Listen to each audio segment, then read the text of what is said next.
Okay, y'all, I'm going to see what it is, if it is the disc or if it is the camera. It may be time for a new camera. But this has been going off quicker than it should in like 5 minutes. And they're 12-minute videos, so I don't understand that. So anyway, so I'm just showing you right now the difference on this palette with the dark color in here. Of course, I haven't blended yet, but having the dark color in the crease versus that is more of an everyday look. This is more of a more dramatic or evening look. Or you can make sure that, I mean, if you want that look during the day, that's fine. You can do whatever you want. But what I would personally, this is my personal preference only, if I did that, then I would definitely blend it down. I've got my little cloth over here, and I'm going to take a blending brush. And I would definitely blend that down and not be quite so pigmented. Because it's a very pigmented shadow. So some people say, why do you spend so much money on an eyeshadow? Well, some eyeshadows do have better pigment, better performance, and others are equal to what you would get in a drugstore. There's a lot of really good drugstore makeup. They have good formulations. You know, L'Oreal, CoverGirl, and Maybelline have really good palettes as well. Not all of them are this good. So you've just got to blend this out. And then I always take the meaty part of my hand and kind of make sure that's gone. And same thing on the inside there. And that is, you can see this is just a darker version of this. So it just depends on what you like if you're going to put that darker color in the crease. So I am going to do it on both sides to even up. And so we're back to this color right here. And we're using the brush that came with it just to prove that you can use the brushes that come with it. I do like other brushes, but especially you just saw I did for blending out. Very pigmented. Just see one little swipe over there, even though I had an uneven swipe to my hand, so you can see the little rickets. So, and then I'm going to turn it because it's a little angled brush and make a wing out of this, or a V, outer V I should say. And then I'm going to blend this out very slowly because it's so short. That's the other thing, is when you use the ones in the palette, like if this is all you have on vacation or in your purse and you're trying to touch up or something like that, then, you know, what do you expect? Let me make sure I did that even over there. It doesn't look like it. There. Okay, so now I'll have to clean that up again. Mainly this way. And then I'll also do this, just to make sure there's no harsh line. And then over here, no harsh line. Actually, I like windshield wiper back and forth, right over that brow bone right there. I mean, the kind of the crease bone, not, that's the actual brow bone right there. It's right below it, right there. Just kind of blending that out, blending this edge out real good.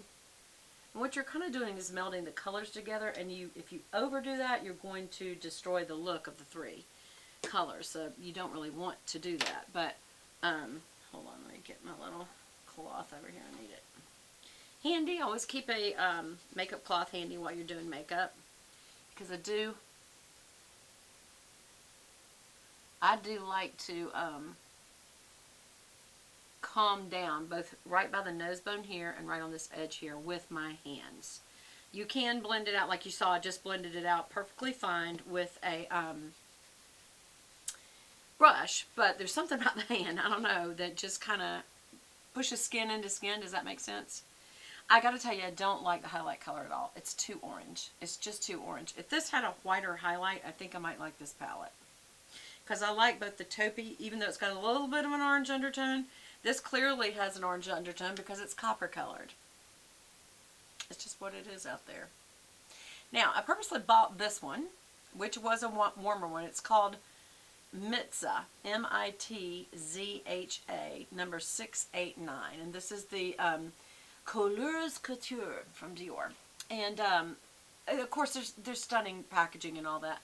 But one of the reasons I got this was that middle color, and that you could possibly, if you needed to, you didn't have a blush, you could just use a small brush. What is this? I think it's probably a setting brush. So this is for setting powder. But I'm just going to use, because it's tiny, I'm going to just dab it into that color. And let's just see what kind of color would it be for a blush. Or a bronzer maybe. That you could use this as a face palette. Maybe. Yes, no. You know what's funny? Everything always has an orange tone, and this, though it looks red, has a brown tone.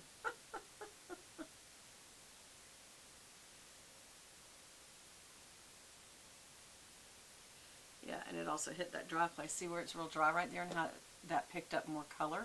That's why you put on concealers and things like that in advance, because it kind of helps even that color out. I don't like this color for a blush. This kind of negated the whole point of me getting this one over another color one. There was another color one called Jungle, if y'all want to try that one out, that looked like the brown tones actually had a green undertone. I wonder if I just put some of this right in the crease, what red would that bring? See, it looks more reddy there. Almost like a burgundy brown though, y'all. Definitely reds it up. Well, it is red. It's like a brick red. That's why I thought you could possibly use this as a blush. Let's try it again.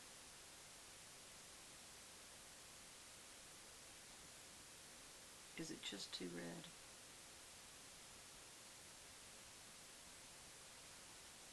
What do y'all think? I don't know. Dusting it off.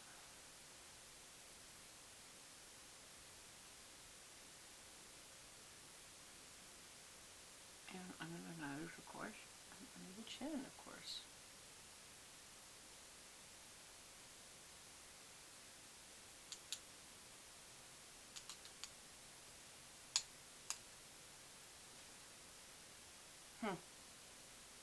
I still cannot stand the highlighter being on the inner corner. It just looks like orange boo. I tell y'all, I'm not happy with this palette. Anything but this brown color, which is, to look at these colors, is not what they look like. That is not gold. That is very, very melony. That looks very copper. That looks taupey, but it's not as taupey as it is like a copper, as you can see on my eyes. And I don't know if my skin does that or if it's the way the pigment really is. But then, well, you know, the best way to tell is just look at it on a finger. And that tells you what the color really is. So that's what they really are.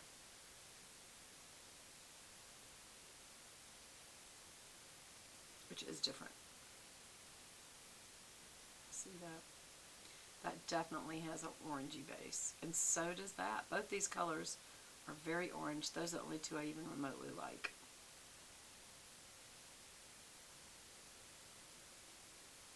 Yeah, I like this okay. If I'd left the orangey base colors off, I think I actually would have liked them. I did leave off that, but that highlight just, it blows it, to be honest. It really does. So what am I going to do to fix this look today? Because I'm not going to, you know, send this back. So I'm going to keep it. Because I've, you know, clearly used it a lot. So what I could do is just take a palette that clearly does have a white-based highlight and go over this. And that I don't trust does. Nobody's making them anymore, y'all. I'm not trusting in that one. That's sad, y'all. This is really sad. What about my Lorac Pro? That does. Okay, Lorac Pro. I think this is Pro 2. No, this is Lorac Pro.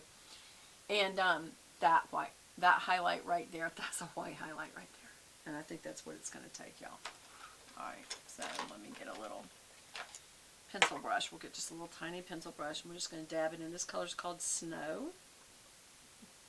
We're going to put it right on top of that copper and try to just drown it out. Definitely makes a good difference to me. Now you still got to blend that out. It's way too much. But I got to really get on top of this color. And I don't want it to blend. I don't want it to be like a creamy. I want it to be white right here. Because it's just, it doesn't go. It just doesn't go. And I'm also going to put it right under the brow there.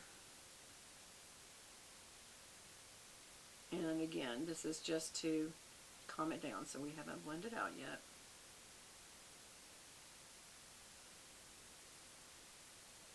Okay. I like that color. Alright, so now I'm going to take a blending brush, and we're going to blend that out a little bit. That's a little too much. Same up there, it's just a little too much. A little too much. Same up there, just a little too much. Make it a little more subtle. And now my face looks very awoke. That's for sure. It looks very woken up. This is a great palette. Now see, this is more me. Why don't I use this more? Maybe I'll do my next tutorial with this. Again, this is the Lorac, L-O-R-A-C Pro eye palette. And it even has jade, which is a true color for a green-eyed person. And these mauve tones are very cool. The only remotely warm, truly warm color is this light brown, which I've used a lot for transition. You see it's got that copper undertone, and so do these. But there's a very cool gray there, and that, with those three together, would be okay. Or maybe that, the nectar color. But actually nectar, I bet you that is a orange tone. It's just like everything is orange. Actually, that's not. That light brown is like a tan color. It is a little cool and a little orange, so it could be used. It could be used. So that's Lorac Pro. That's that one. If you're interested in that. Okay, y'all. Well, I need to go get all this makeup off my hands and calm down my little facey poo. Matter of fact, I'm just going to do that again real quickly to try to get rid of all that excess on the edge. Just kind of trying to blend it in a little bit more. And that's my end look without my lasheries. And I have dusted off that brush. And again, if you feel like your face is a little too strong, especially after I use that color, you can just use one of your other powder or foundation brushes, because unless you just washed it yesterday, there'll be a little bit still on that, and it kind of tones it back down, you know. Yeah, I think that tones it down. Wipe that off. So I do wiping off in between, y'all, until you have time to clean it, okay? And clean it once a week. All right, y'all, that's all. I hope you enjoyed this tutorial. I was a little disappointed, but still found a way to use it and not send it back.